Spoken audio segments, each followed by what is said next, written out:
I noticed that people who are finding and listening to this podcast really are struggling the most with mental ruminations and automatic thought processes or words, even repeating certain scriptures or Christian ideas. And obviously, those mental compulsions can be very, very hard to break. And these things take time and practice and intentionality. So know that if that's something that you're dealing with, that A, you're in the right place because these are the types of things that we talk about on this podcast.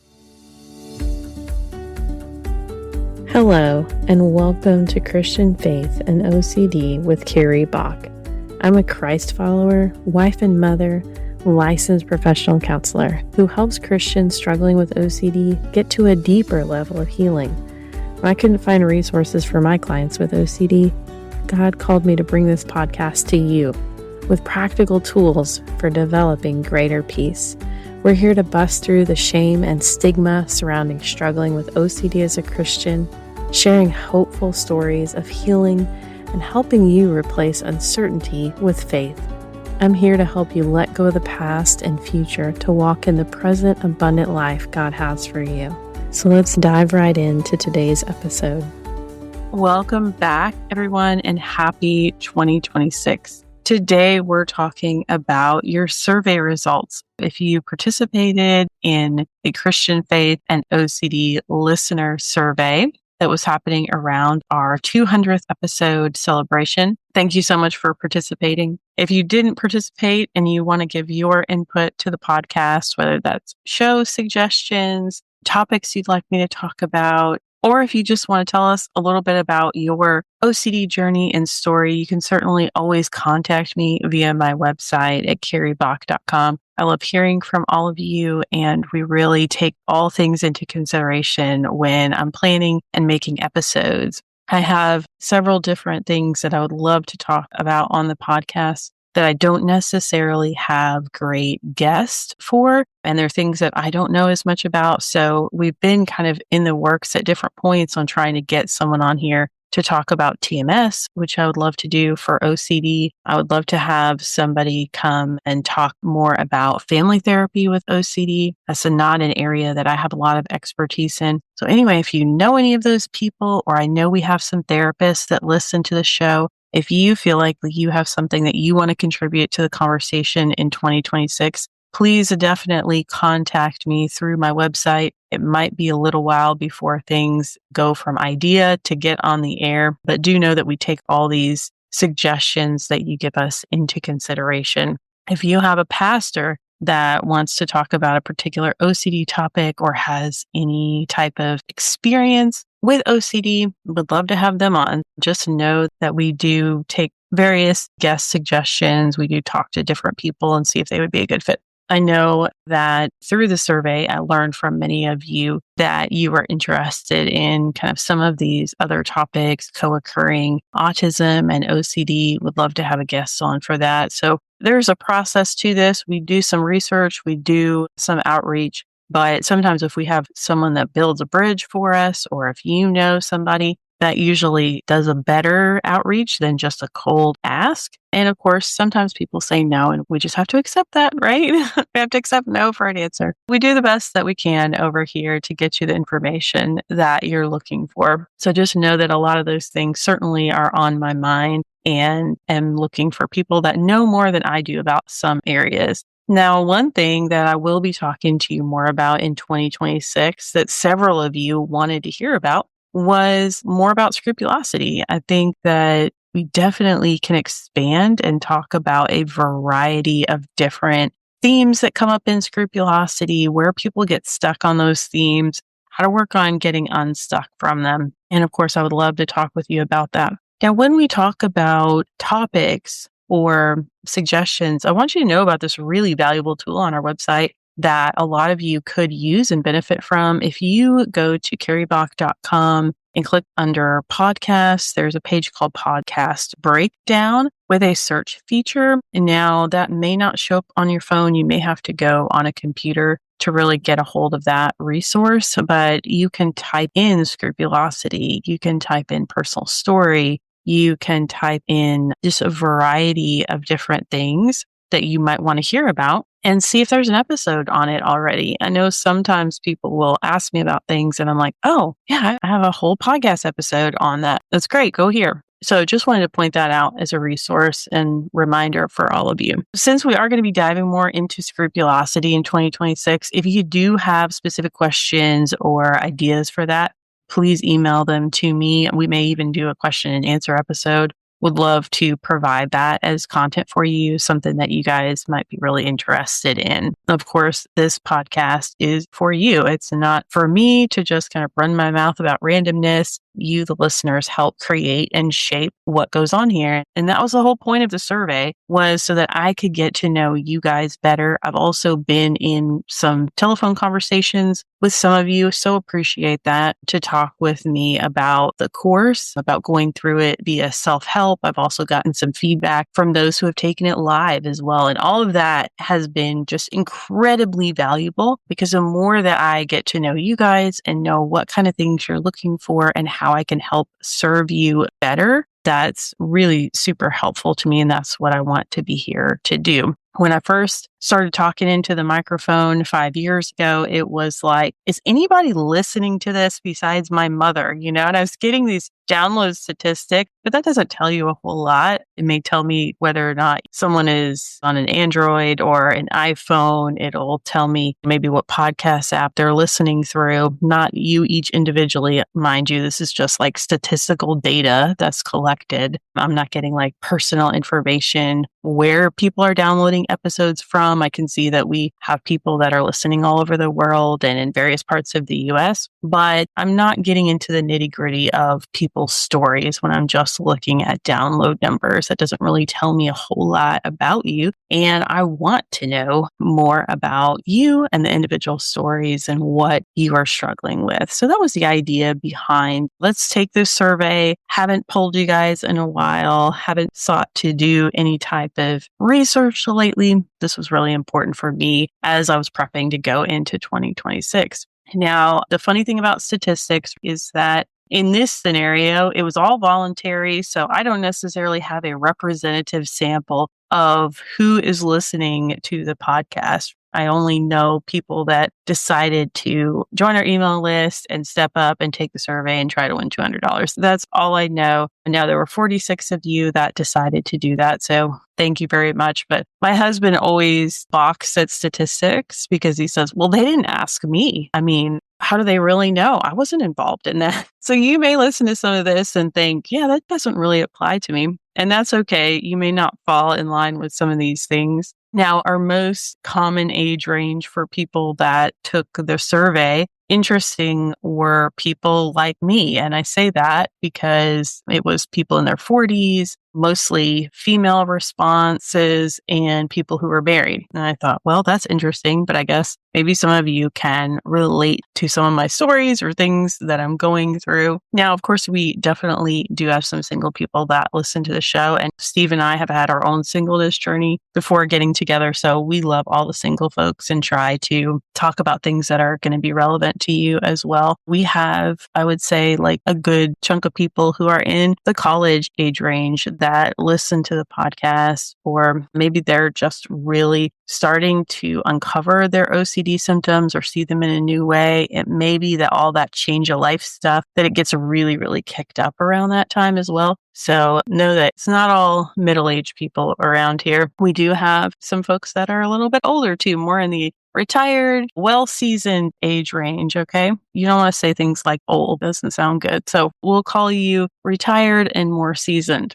We have a lot of people who are employed full-time, and we have a lot of stay-at-home parents, young moms that listen to the podcast. Obviously, perinatal OCD is a thing that happens sometimes. Those symptoms can get really kicked up around that time, not always. So we have a variety there in terms of people that are working or stay-at-home parents. A majority of the people who responded have been formally diagnosed with OCD, but we do have a chunk of people that listen that have not been diagnosed with OCD. And I would say that a lot of clients that I've seen in the past would say, hey, I know I have OCD just from Googling and the various research that I've done, but I've never actually been diagnosed by a doctor or by a therapist. I would say that's pretty common of the OCD experience. When looking at the types of things that people have tried in the past in terms of dealing with OCD, there were quite a few of you who had tried so many different things, whether that was self-help books or faith-based counseling, ERP, talk therapy.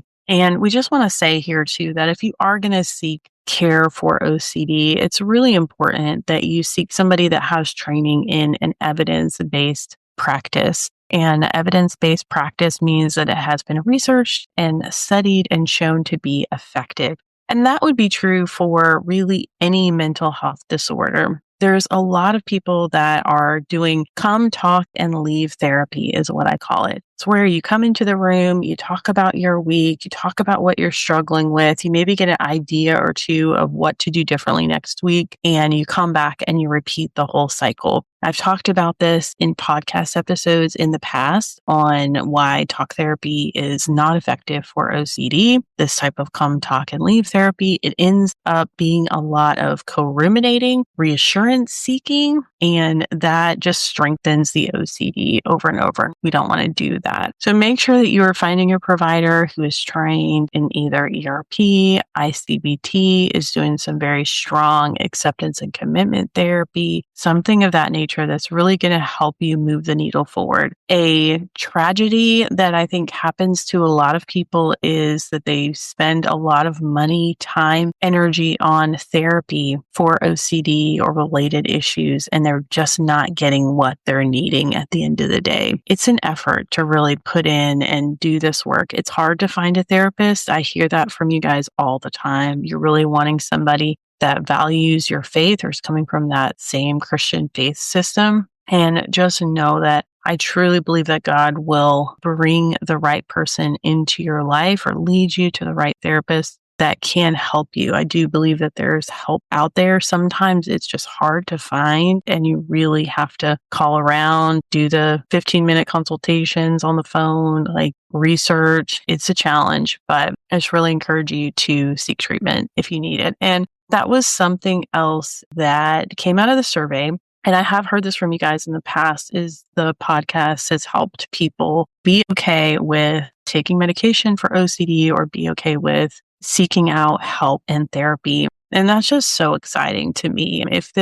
I feel very humbled to be on this journey with you guys, where you're kind of like allowing me into this space to talk about hard things and also recognize like, hey, I probably need to be doing a little bit more than just listening to a podcast. Like, what is my next step? And the next step may look very different for you versus the next person that listens to the podcast. And it may really depend on the severity of the OCD that you're dealing with. If you're in a very severe situation, you may need some type of inpatient care or intensive outpatient type of care until you can get more stable to be able to do outpatient therapy. If that's where you're at, just know that that's okay, that it is good for you to get an assessment and try to see what you need moving forward. We have other people that are on the more milder end, or they have caught OCD a little bit earlier, and they're able to go do the self-help course online that I have with ICBT, learn the skills, learn the tools. And I've been able to hear from some people that they've been quite successful in being able to do that, and that it's helped them greatly. And that just really has blessed me as well. And I just want that for more and more of you guys, to get some sense of freedom and some relief, but really to be empowered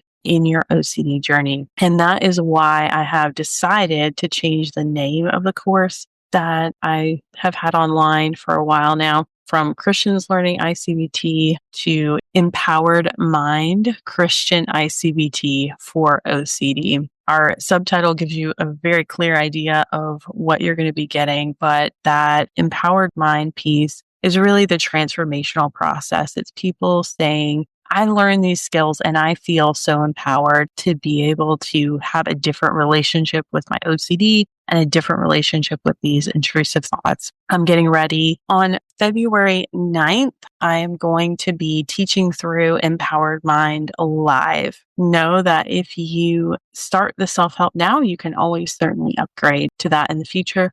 If you are on our email list, you will be hearing more about this and we'll be doing more promotions. But I am very excited about this because we're really in the ICBT community. We're moving away from the 12 modules of ICBT to teach these concepts more topically. So that is what I will be doing during that live training. And after we do the live trainings, my assistant goes through and does a little bit of cleanup editing, and then we put it out there into this self-help course and integrate it that way. Also working on just additional worksheets to help with things like scrupulosity, to help people really start to understand their OCD or build a little bit more awareness of it. I want to start at the ground level. How do we know this is OCD or not? Sometimes people come in and they have a pretty good awareness of what's OCD and what's not. But oftentimes, as they go through the course, they start to see OCD in areas that they didn't see it in before. They just thought that was their own thought process or way of thinking about things. It may be that they just thought that they were hung up or stuck on something, but didn't recognize the obsessional reasoning process in there. So back to the survey results. Oftentimes, even if you didn't know it was OCD, people indicated that they learned that these symptoms started in early childhood or adolescence. So that means that most of you out there, probably if have been dealing with this with over 10 years, many people over 15 or 20 years if they're older. And that's tough. Two things can happen there when you've been dealing with symptoms for a long time. One is you can develop a sense of hopelessness. And I just want to talk about this for a moment. You may feel like, I'm just never going to get better. This is just the way life is going to be.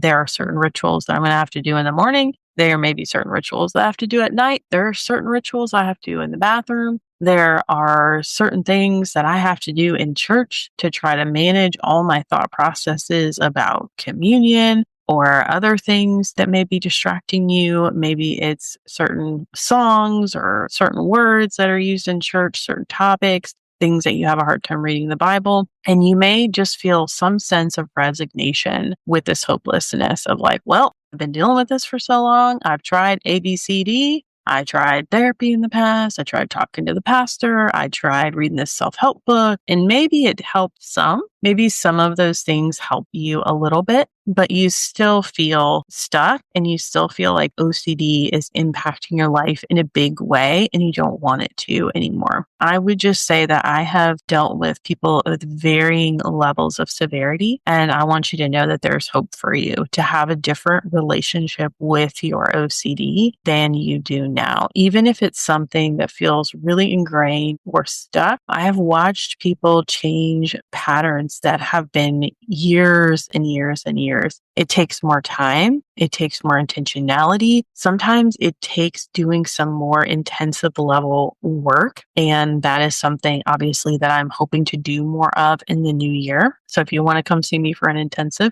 open invitation, check that out on my website and definitely do some longer retreat style type therapy. And because you've been thinking this way for so long, doesn't mean that you can't change. We know so much about the brain now and neuroplasticity that people can change the connections in their brain. And it's absolutely incredible to be able to see this and know this. But it starts with a day by day by day choice to look at something differently, to say, this is the story that I have always told myself. Do I actually believe that? Is that actually true? Am I going to continue to listen to the same OCD story that's telling me that I'm not saved or that I'm dirty or that I'm not forgiven? Whatever that story is, we spend a lot of time in inference-based cognitive behavioral therapy, ICBT, dismantling those stories, pulling them apart, seeing what evidence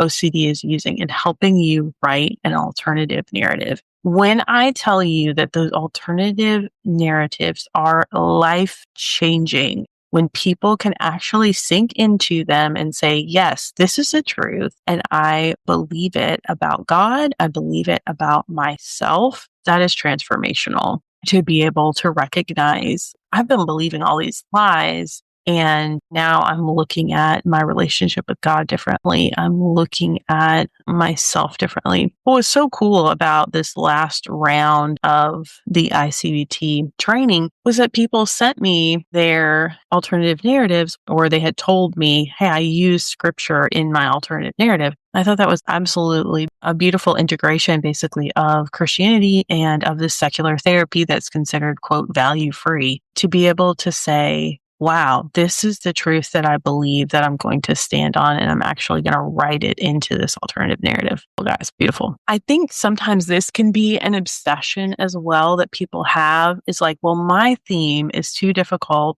and no one is going to be able to help me with this theme. And what's interesting about that is I've had people say, oh, I wish I had contamination. That would be easy. I'm like, well, talk to somebody with contamination and they'll tell you why it's not easy and how germs can live everywhere. And they may have been really sick in the past and that influenced their obsessional story, or they may know a relative who's gotten some kind of rare disease in the past or has died from something. It's not any easier to have one theme than the other theme. So if you're telling yourself that your theme is not treatable, or it's too hard, or you wish you had a different one, then that's a lie. People get really, really stuck up on their theme and whether or not I can help them with their theme, which I find really interesting, because here's what happens. They all get treated the same. You're not that special. I don't say that in a mean way, but the reality is when you look at the obsessional reasoning process, it is exactly the same regardless of your theme. It just attaches to different things different ways.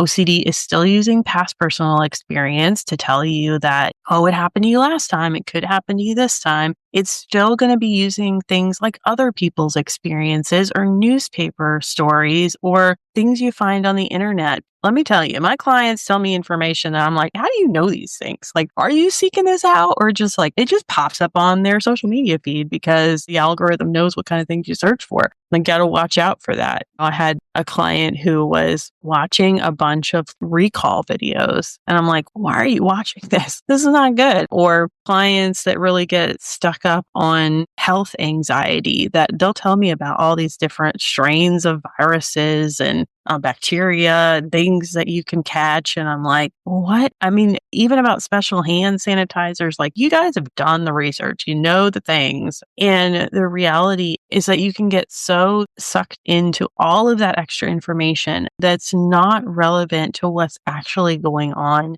right here and right now. So that's what ICBT teaches you, is to like really narrow down, like exclude information that's irrelevant, exclude information that is completely a result of like your hijacked imagination system, where OCD takes over and creates all these pictures and horrible things that are going to happen to you. So you learn how to really dismantle that. But it's the same regardless of the theme. OCD is still going to come up with all kinds of hypothetical scenarios. It doesn't matter if they're possible or not. It doesn't matter the probability. OCD is going to convince you that it is real, it is going to happen, and then it's going to provide some lovely things we call phantom sensations so that it not only sounds good, but now it feels real. And because it feels real, then therefore we're going to pop back and believe that it's true. It just strengthens that whole doubt process for you. I noticed that people who are finding and listening to this podcast really are struggling the most with mental ruminations and automatic thought processes or words, even repeating certain scriptures or Christian ideas. And obviously those mental compulsions can be very, very hard to break. And these things take time and practice and intentionality. So know that if that's something that you're dealing with, that A, you're in the right place, because these are the types of things that we talk about on this podcast, dealing with, especially in the spiritual realm. But B, know that what I believe there's a difference between compulsions and rituals. I know that's kind of like splitting hairs maybe for some of you because all rituals are composed of compulsions. But how I see it differently is like if you've always responded to a situation automatically with this mental compulsion, it's now become a ritual, and that's going to be harder to break down. It's going to be harder for you to not engage in that way. It still can be done, and you still have to know like why you're doing it. I think is a big key component of it. Why you don't need to give into that repetitive prayer is a huge thing. Once you know that, then it's also learning to deal with some of the distressing anxiety and emotion of, if I don't respond to this, it's going to feel really bad. And then we kind of hit up against identity work of who am I if I don't respond in this way? That's huge. Talk about that a lot in ICBT. I think it's a huge missing experience in ERP therapy. That's just my opinion. I've not really met ERP therapists who are talking to me about how their clients' identities have to change in order to not give into these compulsions. But after seeing hundreds of OCD clients, this is what I believe. You cannot be the same person and continue to do these same behaviors. Your identity itself is actually going to have to change. And that's not a bad thing, but rubs up against is how are other people going to respond to me in my life if I do change? Like what's going to happen there? So just know that those are really important pieces. I think what I want to say about the survey is that so many of you have been struggling with OCD for so long. It feels really entrenched. It may have waxed and waned over these years, depending on how stressed you were or how not stressed you were, how stuck you were on a particular theme, or sometimes that theme just kind of runs its course and then it's done. And you think, okay, well, maybe I'm doing a little bit better and maybe I'm okay here. But I do have a tremendous amount of empathy for how hard that is, how hard it is to get up every day and feel like you're in a battle before your feet even hit the floor, because you can wake up having thought processes. Sometimes that happens to me. I know I'm sure it happens to other people as well. I woke up in the middle of the night the other night and I told my husband, I said, I woke up having thoughts. I can't tell you what they were about. I just know that my brain was kind of like running when I woke up. And at some point I went back to sleep. Sometimes your thoughts are always going to be there. And so really learning, okay, how can I make the most of this struggle? How can I adapt my life? How can I live in a way that's purposeful, that's honoring to God, that where I can love God and love other people, knowing that there may be remnants of this struggle in here till the day I die. This may be the thorn in the flesh. Some of you probably, if you're earlier on in your journey, don't want to hear that, don't want to believe that. And while I say that I do believe that there's hope that you can have a different relationship with your OCD, I do believe that treatment works. It doesn't mean that you're never going to struggle with this ever again. And so coming to that place of understanding, leaning into that acceptance that at the end of the day, OCD is a chronic condition. And what I want you to know is that you can have tools to be able to respond to these mental compulsions differently, tools to be able to respond to physical compulsions differently, and know that you can dismantle some of these OCD arguments. There were a lot of frustrations with ERP that came out of the survey as well. People who feel like, hey, I tried it, it didn't work, it hasn't been successful. Sometimes people feel like, okay, ERP was really helpful for this theme that was maybe a little bit more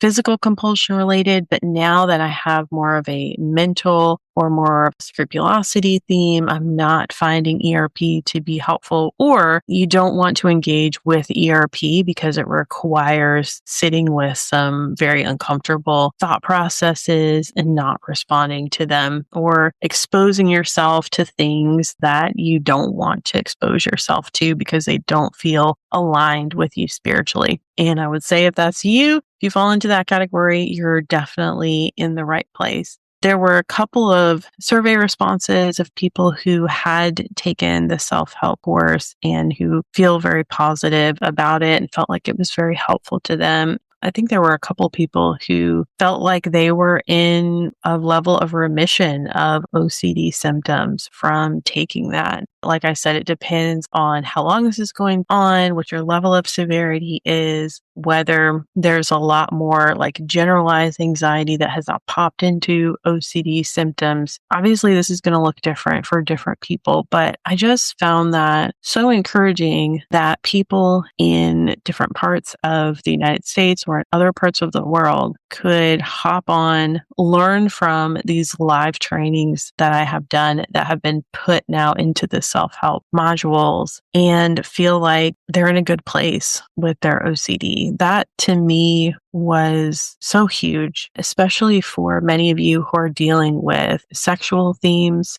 That's something that comes up quite a bit and can be very shameful. Blasphemy can be really hard for people to go into therapy and talk about. And while I believe that there's huge value in sharing your life with another trusted person where you can unpack some of these things together, I know the challenges that people have. Maybe it's 3 to 6 months to get in to see a therapist. Maybe they've called around and they just haven't found anybody. Maybe it wasn't financially feasible. Whatever the story is, the fact that people were able to hop on, and it takes some level of diligence and planning, some intentionality to say, hey, I'm going to get on here every week, watch this 45-minute video. I'm going to take about 30 minutes to do these homework worksheets and really apply it to my life. But the fact that people have had the diligence to get on there and do that was very encouraging to me. And I am so thankful. I know that Empowered Mind is not for everybody out there, because I know some of you say, you know what, I don't have the self-discipline to go in there and do the work, or you may not be ready. There may be some type of ambivalence.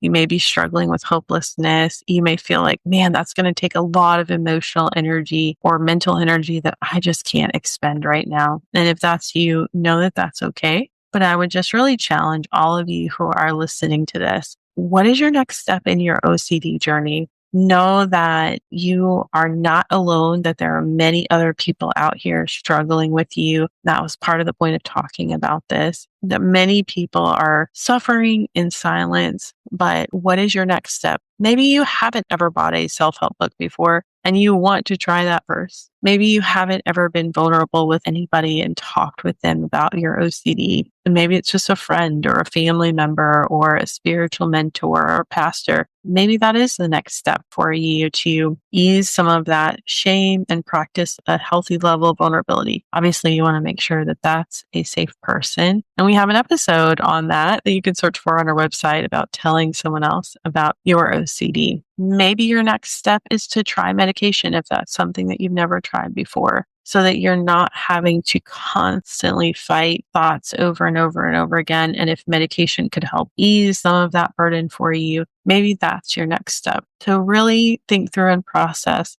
what's the next step that I want to take on my OCD healing journey? For some of you, it's going to be to get better sleep. For others of you, it might be to reduce your stress or to eat a little bit better. Whatever it is, I just encourage you to take action today. Take one small step towards the life that you're wanting to live, and really pray through. Ask the Lord, what is my next step? What's the next thing I need to do? Maybe it's search for a counselor. Maybe it's send an email. Maybe it's talk to a trusted person. Whatever that is, I want to encourage you to do that. And just know that you can always find me online at carriebach.com. I have an email that I send out once a week as a point of encouragement to you all. Share little stories about my daughter and other things that I'm learning, things that are going on in my life, funny little stories and things like that. So we'd love to have you get our weekly newsletter. Comes out every Wednesday morning. Thank you so much for listening and tuning in. Until next time, may you be comforted by God's great love for you. Christian Faith and OCD is a production of By the Well Counseling. This podcast is for informational purposes only and should not be a substitute for seeking mental health treatment in your area.